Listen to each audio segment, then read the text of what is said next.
Aloha Jivas, thanks for watching today. We are reading Bhagavad Gita as it is by A.C. Bhaktivedanta Swami Prabhupad. We are on chapter 2, contents of the Gita summarized, and we will be reading from text 21. Krishna is continuing to speak to Arjuna about the nature of the soul. Veda vinashinam nityam ya enam ajam avyayam katam sha purushaha partha kangatayati hantikam. O Partha, how can a person who knows that the soul is indestructible, unborn, eternal, and immutable, kill anyone or cause anyone to kill? Purport. Everything has its proper utility, and a man who is situated in complete knowledge knows how and where to apply a thing for its proper utility. Similarly, violence also has its utility, and how to apply violence rests with the person in knowledge. Although the justice of the peace awards capital punishment to a person condemned for murder, the justice of the peace cannot be blamed because he orders violence to another person according to the codes of justice.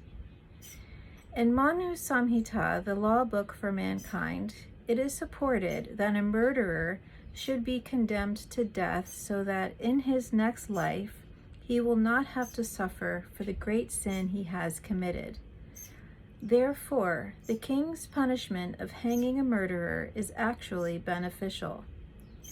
Similarly, when Krishna orders fighting, it must be concluded that violence is for supreme justice. And as such, Arjuna should follow the instruction, knowing well that such violence, committed in the act of fighting for Krishna, is not violence at all, because at any rate, the man, or rather the soul, cannot be killed. So for the administration of justice, so-called violence is permitted. A surgical operation is not meant to kill the patient, but to cure him. Therefore, the fighting to be executed by Arjuna at the instruction of Krishna is with full knowledge, so there is no possibility of sinful reaction.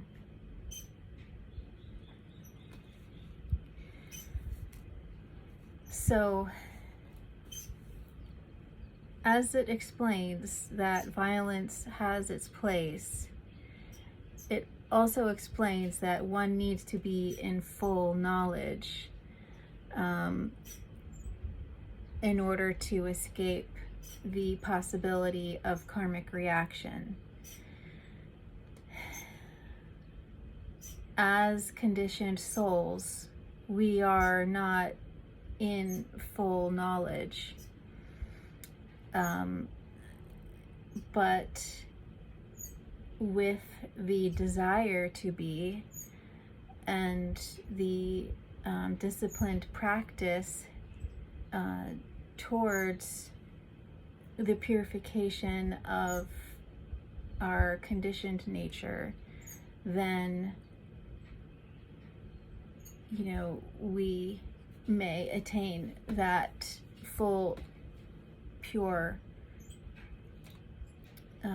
state, being in, sitting in the knowledge of absolute truth. But otherwise, for most of us, we have the mind to contend with.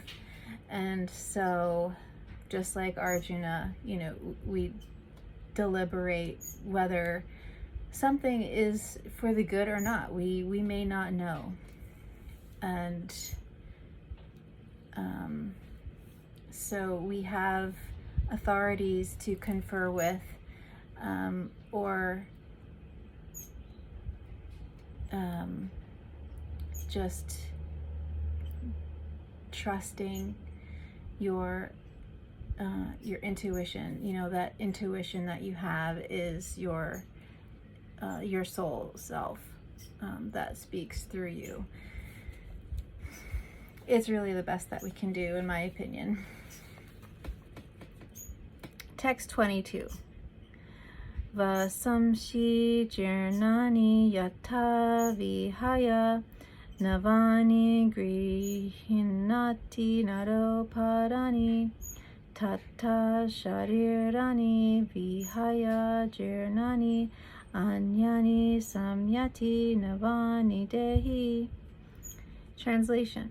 As a person puts on new garments, giving up old ones, similarly, the soul accepts new material bodies, giving up the old and useless ones.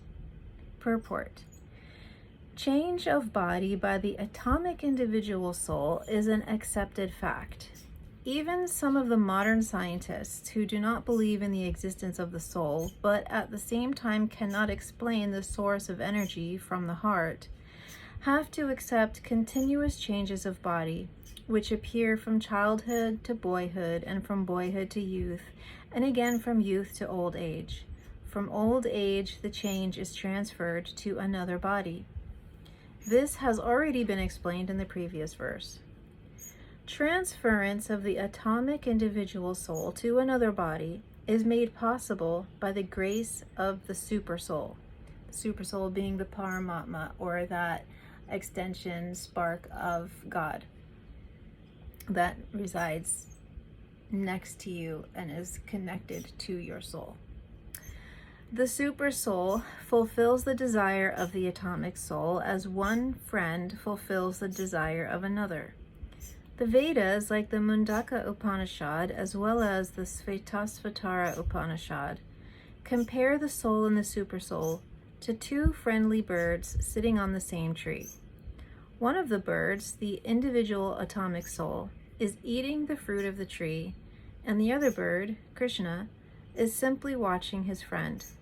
Of these two birds, although they are the same in quality, one is captivated by the fruits of the material tree, while the other is simply witnessing the activities of his friend.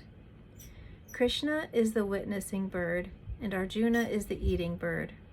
Although they are friends, one is still the master and the other is the servant.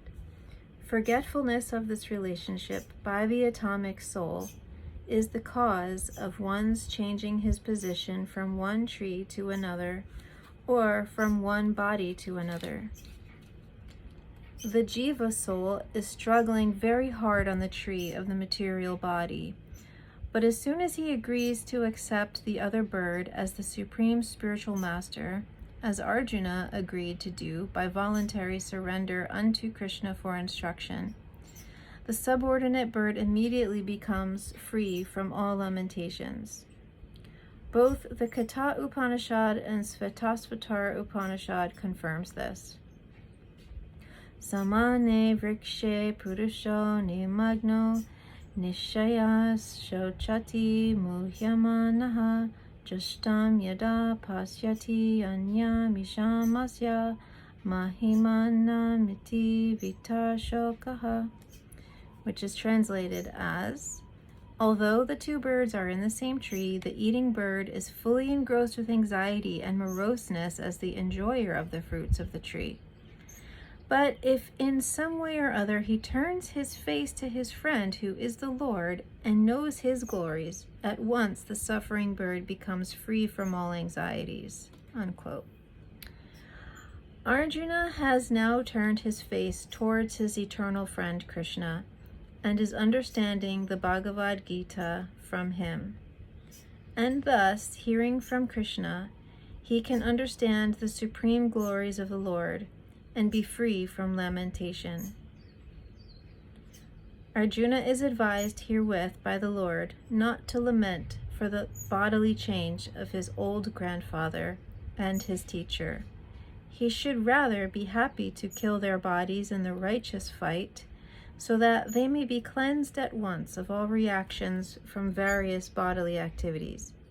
One who lays down his life on the sacrificial altar or in the proper battlefield is at once cleansed of bodily reactions and promoted to a higher status of life. So there was no cause for Arjuna's lamentation.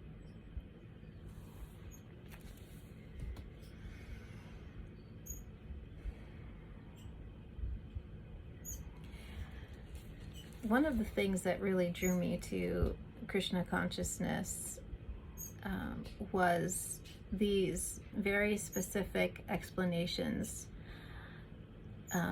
which I never found. I never had satisfactory answers to the questions I had as I questioned the religion that I grew up in, which was Catholicism. And then, from Catholicism, I had a lot of questions. And my journey was not directly into Krishna consciousness, but it was like a path that led from one tradition to another as I continued asking questions, out of not maybe curiosity, but also, inspiration, and just not being completely satisfied. But one of the main things with Western Christianity is that there is no acknowledgement of reincarnation, and there is loads of, I guess, anecdotal, because by scientific methods and instruments that we have in the material world, you cannot measure spiritual, ethereal, metaphysical things with mundane material instruments. But there is enough anecdotal evidence of reincarnation that one would have to accept the possibility, at least. But for me, it was something that I believed, that the soul does get born again in different bodies. And so that was one of the things. Okay. One of the things that drew my interest into Eastern philosophies and traditions. So I'm gonna stop there. I wonder, how do you feel about reincarnation? Are you, do you practice a tradition that is like Christianity, where it's not acknowledged, but yet you wonder about it? Or do you believe in reincarnation at all? And if you don't, I wonder, why don't you share what you think about it? Why don't you, or why would you believe in it? Thank you for joining me today, and I'll be back tomorrow or as soon as I can with another reading from the Gita. Hare Krishna.